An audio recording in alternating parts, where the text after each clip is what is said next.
कांग्रेस सरकार ये चाहती नहीं कि जो बीजेपी के जो प्रोजेक्ट तैयार हुए हैं उन पे कुछ कार्रवाई हो, उन पे सुधार हो। कांग्रेस जो प्रोजेक्ट लेकर आती है तो उसको बीजेपी रोक देती है, अगर बीजेपी लाती है तो कांग्रेस रोक देती है। एक टांग की चीज चली जा रही है। पीएम साहब को तो वैसे ही फुर्सत नहीं है, भारत जोड़ो यात्रा में घूमते हैं, कभी गुजरात संभालते हैं, राजस्थान संभाल में नहीं आ रहा उनसे। आप पास से रात को निकलेंगे तो इतनी भयंकर स्मेल आती है कि आपका दुश्वार हो जाता है इधर से निकलना। इसमें कई जानवर मरे हुए आते हैं, सरकार पैसे खा रही है।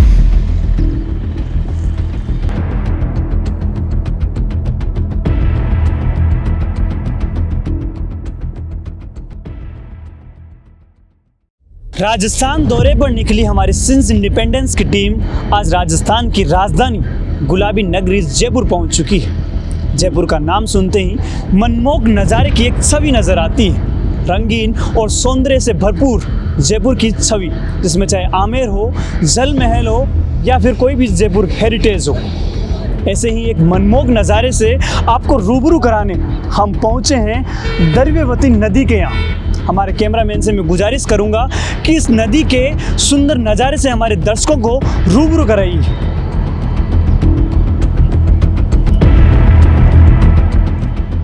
ये जो आपने नज़ारा देखा, ये नज़ारा है द्रव्यवती नदी का, जो कुछ सालों पहले ऐसे ही एक गंदे नाले का रूप थी।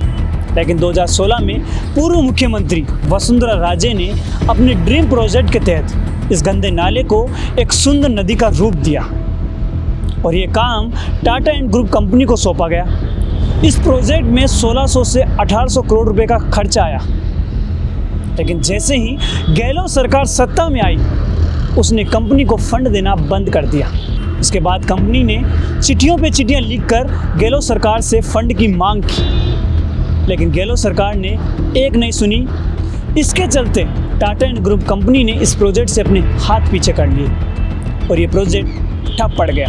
और इसका परिणाम है जो ये सुंदर नज़ारा आप अभी देख रहे हो, जो कुछ सालों पहले 2016 से पहले था वैसे का वैसा बन चुका है।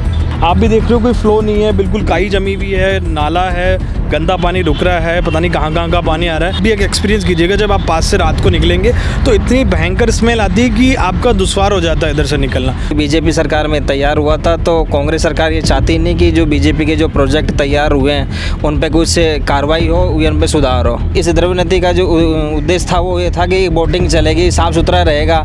अब साफ़ सुथरा का आप पूरे देख रहे, सारी गंदगी पड़ी है, तो गंदगी हटाने का काम किसका है? बीजेपी सरकार का सही है, वर्तमान सरकार का काम है ये। कांग्रेस जो प्रोजेक्ट लेकर आती है तो उसको बीजेपी रोक देती है, अगर बीजेपी लाती है तो कांग्रेस रोक देती है। एक टांग की चीज चली जा रही है। अब आपको पता है कांग्रेस में वैसे ही दो धड़े हैं, गहलोत सरकार अलग है, पायलट गुट अलग है, तो वो एक घर में ही सलाह नहीं कर पा रहे, तो दूसरे का जो प्रोजेक्ट बीजेपी लाएगी तो उसको कहाँ से सुधारेगी? जब तक गवर्नमेंट उनका पेमेंट नहीं करेगी, जब तक वो टाटा वाले प्रोजेक्ट वाले इसका करेंगे नहीं। कितने दिन से सफाई नहीं हो रही है? करीबन 2 महीने से नहीं हो रहा है। लेकिन सीएम साहब को तो वैसे ही फुर्सत नहीं है, भारत जोड़ो यात्रा में घूमते हैं, कभी गुजरात संभालते हैं, राजस्थान संभाल में नहीं आ रहा उनसे। पब्लिक परेशान है, ठीक है, परेशान है तो कोई बात नहीं, आने वाला है कुछ दिन में टाइम हम पब्लिक का भी। तो इसका चुनाव में असर देखने को मिलेगा? बिल्कुल देखने को मिलेगा, बिल्कुल मिलेगा।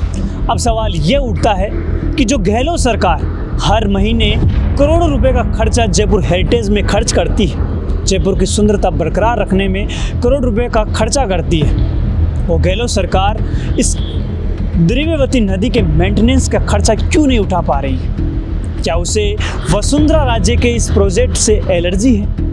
ऐसा क्या हो गया है कि वो बीजेपी के इस ड्रीम प्रोजेक्ट को ठप करने में लगी हुई है? इससे नुकसान यहाँ के आसपास रहने वाले लोगों का है, जयपुर वासियों का है, जो इस दुर्गंध का सामना करते हैं। इस दुर्गंध से, इस मलबे से कीटाणु फैल रहे हैं, मक्खियाँ मच्छर हो रहे हैं और आसपास के लोगों को बीमारियाँ हो रही हैं। लेकिन गहलोत सरकार इससे बेखबर है। ऐसे ही जन उद्धार के मुद्दे आपके बीच लाते रहेंगे। देखते रहिए सिंस इंडिपेंडेंस। धन्यवाद।